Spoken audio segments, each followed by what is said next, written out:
mga ka-Chinese, for today's video ay magluluto ako ng pork binagoongan. Sinabay ko lang yung potato ng aking mga kids. Naggisa na ako ng bawang sa gilid. Kasi luto na yung ibang talong. Sayang naman yung space sa gilid.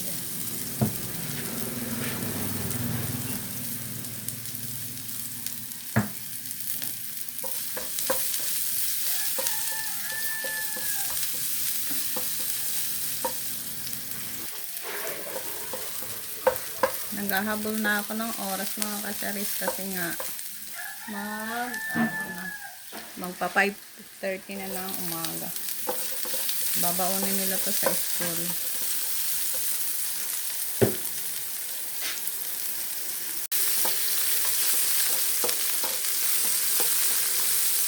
Lalagay ako ng Barrio Fiesta bagoong.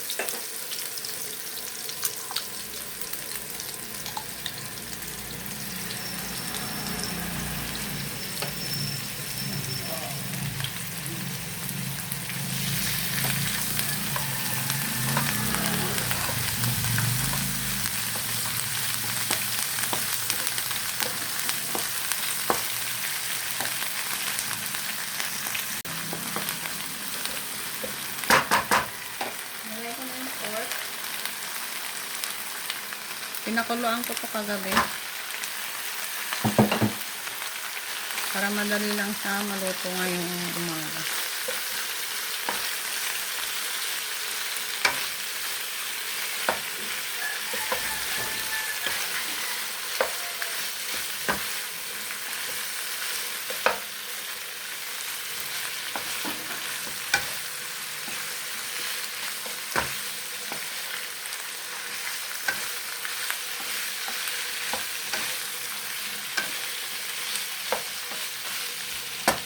Lagay tayo ng paminta.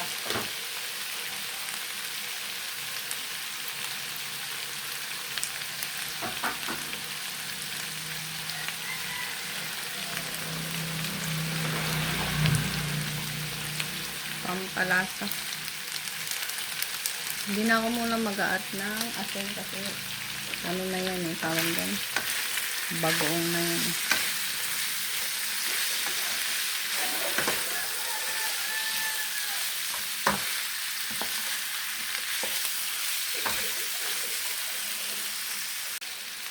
Naglagay pala ako mga ka-Charis ng paprika powder, hindi na bibuhan. At ilalagay ko na yung ating yung siling lanta. Yan lang kasi ang available. Hindi ako nakabili kahapon.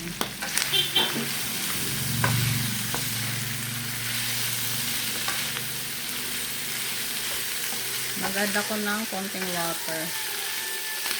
Konti lang naman.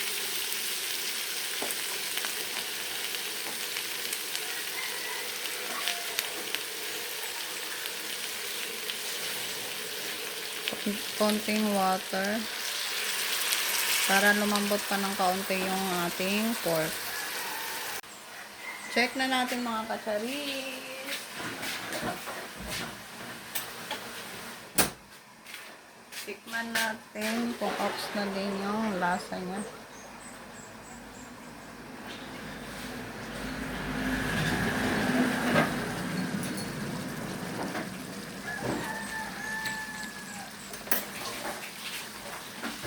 Uy, lami siya kaayo. Makuluan pa natin siya ng mga 10 minutes para lumambot lalo yung pork. Check na natin mga ka-Charis.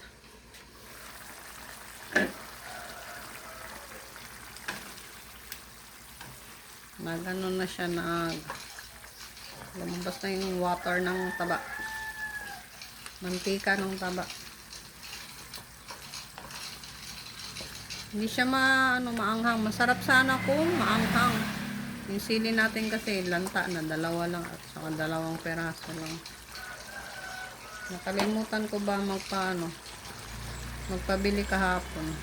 Taste uli natin.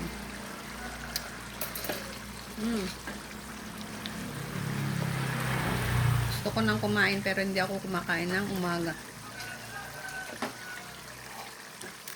Takpan natin. Ayan, last check na natin mga kacharis. Ilalagay ko na yung ating talong-talong. Eggplant.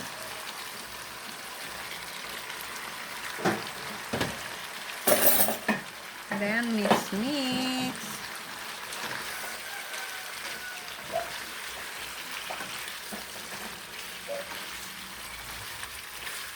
Mamantika na yung ating binagoongan. Yung ating pork. Mamantika na. Mix natin maigi yung talong para yung talong ay magkaroon ng lasa. Ilalim ba natin bago?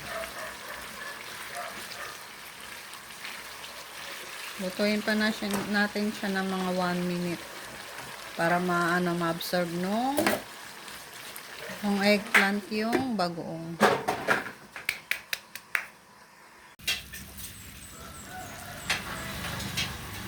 Luto na mga kacharis ang ating pork binagoongan. Ayan na. Wala na yan sa kalan pero usok-usok pa rin.